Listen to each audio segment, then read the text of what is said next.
वो इंसान जो एक कॉलेज ड्रॉप आउट है, जिसको खुद के ही पेरेंट्स ने एक्सेप्ट नहीं किया और एडॉप्शन के लिए दे दिया, वो शख्स जिसको खुद की ही कंपनी से बाहर निकाल दिया जाता है, वो इंसान जो भरपेट खाना खाने के लिए 11-11 किलोमीटर तक पैदल चलकर जाता था, लाइफ में इतना डिफिकल्टीज का सामना करने के बावजूद ये इंसान सक्सेस के उस मकाम को हासिल करता है जिसके बारे में एक नॉर्मल इंसान सिर्फ इमेजिन ही कर सकता है। आज हम बात करेंगे स्टीव जॉब्स की, जिसको फोर्ब्स ने दुनिया का मोस्ट वैल्यूएबल ब्रांड का खिताब दिया था। स्टीव जॉब्स बचपन से ही एक हायर थिंकर, हायर पर्पस वाले इंसान रहे हैं, हमेशा एक क्रिएटिव और इमेजिनेटिव इंसान रहे हैं, यानी हमेशा औरों से कुछ एक्स्ट्रा करने का जुनून, कुछ बड़ा करने का जज्बा था उनके अंदर। स्टीव जॉब्स ने उनके दोस्त वेजनियक के साथ मिलकर 1976 में एप्पल कंपनी की शुरुआत की थी और 1981 आते आते इन्होंने रिकॉर्ड तोड़ दिया जब इन्होंने एप्पल का आईपीओ लॉन्च किया अमेरिका के अंदर। 1983 में अमेरिका के टॉप 500 अमीर इंसान में आ चुके थे। जब 23 साल के थे तब इनका नेटवर्थ $1 मिलियन, 24 साल के थे तब $10 मिलियन और 25 साल के होते होते $100 मिलियन कमा चुके थे। अमेरिका के अंदर यंगेस्ट मिलियनर में इनका नाम आने लगा। 1983 में ये जॉन स्कली से पहली बार मिले और जॉन स्कली उस वक्त पेप्सी के सीईओ थे। तो इन्होंने जॉन स्कली से कहा,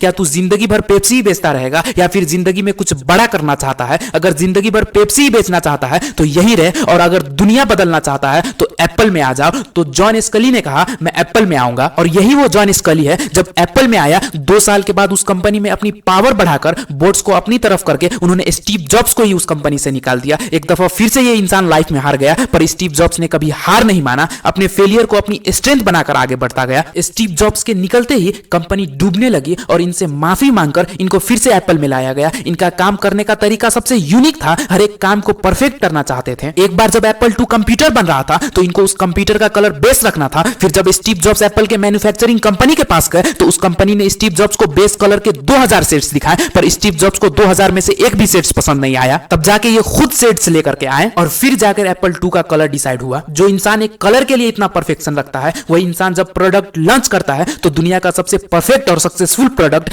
एप्पल बनता है। 2001 में उन्होंने आईपॉड बनाया, 2007 में आईफोन और 2010 में उन्होंने आईपैड भी बनाया। स्टीव जॉब्स एक ऐसा नेचर का इंसान था, वो अपने प्रोडक्ट को जैसा चाहता वैसा ही परफेक्ट बनाकर रहता, चाहे उसके लिए इन्हें जो करना पड़ता ये करते थे। अगर इसके प्लान में किसी ने आर्ग्यूमेंट किया तो समझो उस इंसान का कंपनी में वो आखिरी दिन होता था, क्योंकि स्टीव जॉब्स अपने काम को लेकर बहुत पैशनेट थे। 4 अक्टूबर 2011 को जब आईफोन 4S की अनाउंसमेंट हुई थी और उसी दिन एप्पल की पार्टनर कंपनी सॉफ्ट बैंक के सीईओ मासायोशी सन एप्पल के हेडक्वार्टर टिम कुक से मीटिंग के लिए गए थे और मीटिंग के बीच में टिम कुक के पास कॉल आया तो टिम कुक ने सॉन को कहा, मुझे जाना होगा। तो सॉन ने पूछा कि मीटिंग को बीच में छोड़कर कहां जा रहे हो, ऐसा क्या हो गया? तो टिम कुक ने कहा, मेरे boss Steve jobs next product को लेकर मुझसे कुछ डिस्कस करना चाहते हैं और इसलिए मुझे उनके पास जाना होगा। और उसके अगले ही दिन 5 अक्टूबर को स्टीव जॉब्स की डेथ हो गई। आप इस बात से अंदाजा लगा सकते हैं कि वो बंदा अपने काम को लेकर कितना ज्यादा पैशनेट था, जो अपनी मौत से 1 रोज पहले तक काम कर रहा था, जबकि उनको पता था उनको कैंसर है और उनकी डेथ बहुत जल्द होने वाली है। स्टीव जॉब्स का यह मानना था, अगर आप नए नए इनोवेशन के थ्रू लोगों की जरूरतें पूरी कर सकते हो, अगर आपकी इनोवेशन से लोगों के लाइफ की जरूरतें पूरी हो रही है, तो आप उस इनोवेशन से जितना चाहो उतना पैसा बना सकते हो, लोगों की जरूरतें पूरी करके।